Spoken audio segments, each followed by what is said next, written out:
Hey guys, so it's been a while. The last video was my Tour de Nerd fighting video. That was awesome. And last weekend I got my hair done. Do you like it? I got the ombre thing, so it's like glitter on the bottom and darker up here, and I finally got my blue out of my bangs. Also next week, Monday is my first day of the new semester. I'm still on break. My break is so long, and everybody's like, oh, you're so lucky, but the last 2 weeks since everybody's starting to go back, I've been like, oh, I'm going back soon, instead of, oh, I'm on break. It's like the end of, it's like August worries of going back to school. Today I want to talk about some things relating to the UK and Britain and their media and stuff. And if you didn't know, I'm a huge Anglophile, and I've been one since I told the story in a past video. It's like about like American stereotypes of the British. Basically, I said that I became an Anglophile in 2006, so I'm not like new to this scene. So I know some of like the things that typically happen with British shows and music and stuff. What I mean by that is usually it's been more the rare case that in the past like decade, I guess, that a British act will break the States, especially one that's huge in the UK. For example, freaking Robbie Williams and Take That never really broke the US. They had Back for Good. If you ever most Americans do know that song, they just don't know Take That. Okay. After the Spice Girls, no real British boy bands or British girl bands broke the States. Girls Aloud never did. The Sugar Babes never did. McFly never did. JLS tried like last year or the year before. They didn't really break the US. But now all of a sudden, what the heck is happening? Like, I've been used to like, okay, yeah, they won't break the States. More likely solo acts, which I'm still really surprised by the whole Dell thing. And then Florence is getting pretty big too. But I've been pretty used to the, oh, they won't break the States, I'll never see them live, blah, blah, blah, blah.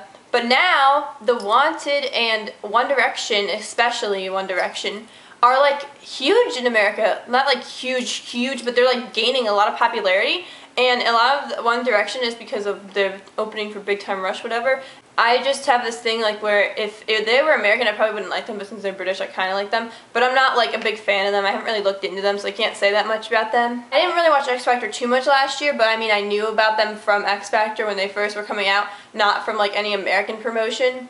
So when I started hearing like that Americans knew them, now their album's gonna get released over here and that they're touring over here, it's really strange to me, and I'm really wondering why all of a sudden that's happening. Like, all my favorite bands, British bands, never broke over here, so I don't even think they're going to. These fans who are probably when I just started to be an Anglophile and they're just starting now, but they're getting lucky and privileged and having their favorite bands actually touring here, and it's not fair in a way. I just saw a video of my local radio station, and I saw a video and it was The Wanted, and I knew that song and I didn't know it was them for the longest time, and I was like, wait, that's The Wanted? That's the British boy band, what the heck's happening? Because I heard them when they first came out with like All Time Low, that song, whatever, just because I keep up with the British charts and things, and like the Brits last year, I think that was when that first came out, I don't know. But yeah, so I was like, wait, that's The Wanted, is that song? Glad You Came? Yeah, I didn't know that, and like I didn't know that that was their song. And then I saw a video of them performing in 195, so they're like in DC, and I was like, what the heck, that's like an hour away from me, what is happening? Even though I'm not a big fan of them either. Why all of a sudden are all these British acts coming over here?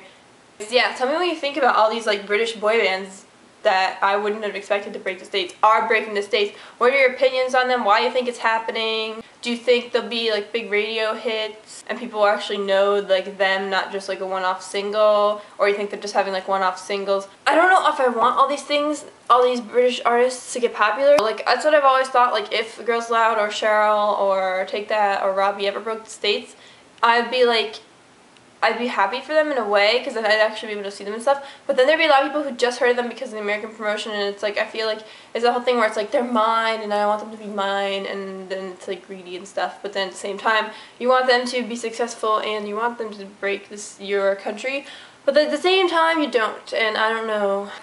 It's almost like by liking these really big acts in other countries, it's almost like they're indie to me, and I don't know how to explain that any better, but if anybody knows what I'm saying, talk to me in the comments, because that'd be interesting to talk about. See you then, and until then, don't forget to be awesome, and I'll see you next time. Bye. Like my iPhone case.